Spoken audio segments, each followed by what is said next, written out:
So we're going to talk about, specifically in this lesson, storyboards and timelines.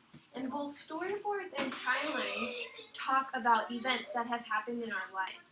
And they're organized from the very first event to the most recent event. Do you remember I drew a timeline for you? And a timeline has one large tick mark, and this large tick mark is the beginning of your timeline, or like the beginning of life, or the first event, right?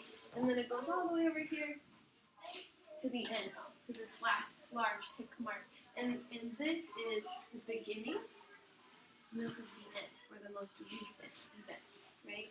And I said, a good example is if you're a baby, right? And you're born right here at the very first event, the first tick mark. And as you walk along the timeline, you get older and older and older. So your lives are all 7 or 8 years long right now, right? So we would put 1, 2, 3, 4, 5, 6, 7. We can space it out a little bit. Let's space it out. 8 and a large tick mark. So 7 or 8 tick marks. And these are all the years that you guys have lived, right? So you guys could technically say something really important every year that you lived so far. And you would start here in the past, which is what has happened before. And you would do year 1, year 2, and you would write the year. So what year were you born? Bradley, what year were you born? 2009. 2009. Okay, so you would write 2009. I was born. And in 2010, I turned 1, and something really exciting that happened when you turn 1. You might need to ask your parents. And so on and so forth for the next 8 years. 8 or 7 years. Thank you, Bradley. Yes, Jane. It's actually before year 1, you turn 1 month old. Exactly. If you wanted to do it that way, that would be a really big timeline, though, right? Because technically, if you do it by however many months old you are, you would need to do 12 months times 7 or 8 years. So you have this really long timeline. So I was just making it simple by doing the years. So another way to organize the events in your life, or see the different events in your life, is using a storyboard. And a storyboard is specifically a way that you use pictures, and the pictures describe these important events that happened in your life. So we're going to actually read about storyboards, and what I would like you to do is go back to your desk, and you're going to take out your reflections book, and we're going to read this together like we did last time. So you can leave your writing notebook on the corner of your desk, because after we do this, you're going to write a little something in it, okay? So table 1, can you go back, actually, table 2, can you go back to your desk right now and get out your reflections textbook? We're going to read this chapter together.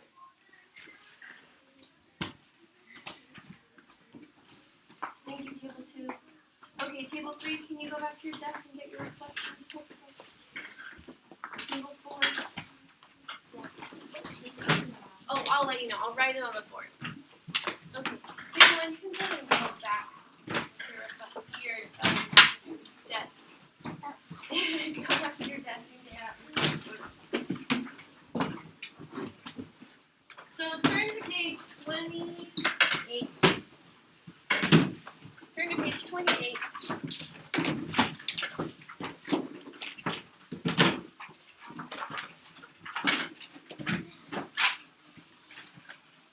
So I'm going to start reading, and I'd like you to follow along. I'm going to ask you some questions about the pictures while we read. So page 28. What we're learning about in this chapter, this lesson, is tracing my history. In what order do the events in your life happen? A storyboard can show the order of important events. Events are shown in order from first to last. We've talked about it. In a timeline and a storyboard, the events in your life are in order from first to last. So, tracing my history. We shared our histories in class. I made a storyboard. A storyboard uses words and pictures to show important events. An event is something that happens. I put the events in order from first to last. The first picture shows me when I was a baby. The second picture is of San Diego, the city my family moved to. The next picture shows me on the day I lost my first tooth. Can everyone put their finger on the first photo? The very first photo, you should see mom, dad, baby. In this picture, we see two generations. And a generation is all the people that are living at the same time that were born around the same time. So right now, all of you guys are one generation. And all of your parents are another generation. And all of your grandparents are another generation.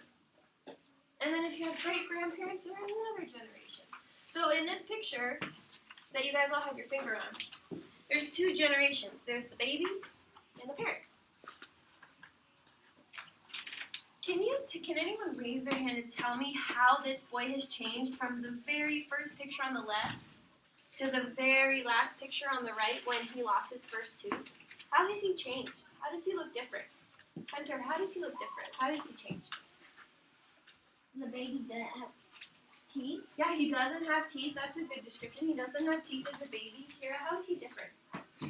He's older. He's older. Yeah, that's great. That's exactly what I was looking for. Kyle, how has he changed? He's taller. I'm sure he's much taller. Sophia, what do you think? He's not chubby anymore. He's not chubby. Yeah, that's good. Most babies are kind of chubby. So the point is, can you tell how his life is progressing as the pictures move along?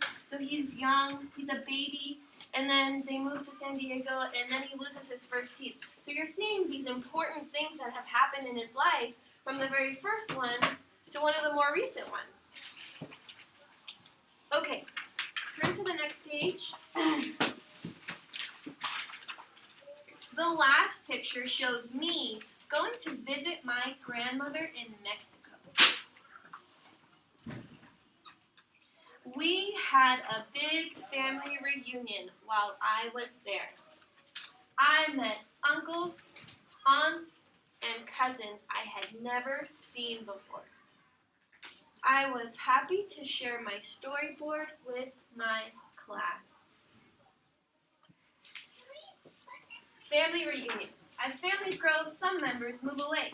They may telephone, write letters, or email. They also come to family reunions to join in the fun and celebrate their history. Raise your hand if you've ever been to a family reunion. Cool, Aviana, Sophia, Jada. Cool. So the summary of what we just read is a storyboard can be used to show important events in order. What else can be used to show important events in order? What else have we talked about? Who can raise their hand? Tell me what else can we use to show important events in order? Beck. A timeline. A timeline. Thank you. Very, very good. Okay. So one word I really want to focus on that we'll be learning in this unit a lot is heritage. And we're going to keep hearing this word. So heritage is a way of doing something that's been passed down from generations. So remember we said generations was a group of people who are living that were born around the same time. So you remember, I think Hunter, you said you had a coin, right? A coin that was given to you from your grandfather? Yeah, and I have a watch that was given to me from my great-grandmother. And Kira, you want to share? You had a cookbook, that's right, a cookbook. Beck? And I don't have it. Yeah, but when you turn 13, right? Yeah, like 13 or somewhere around there. I had a really old pocket watch that was from like my great-grandmother. Great. And Jada, did you want to share? My great-grandma gave me a necklace, and then when we opened it, it had a picture. That's beautiful. That's great. And so those items have been passed down through generations, and they all can explain your heritage or places that your family has come from and things that you guys still do to this day in your family, right? So what I would really like for you to do is in your writing journals, I want you to list or draw 3 important things that have happened in your life so far. So you can draw a picture of a baby to represent when you were born, or you can just list 3 things.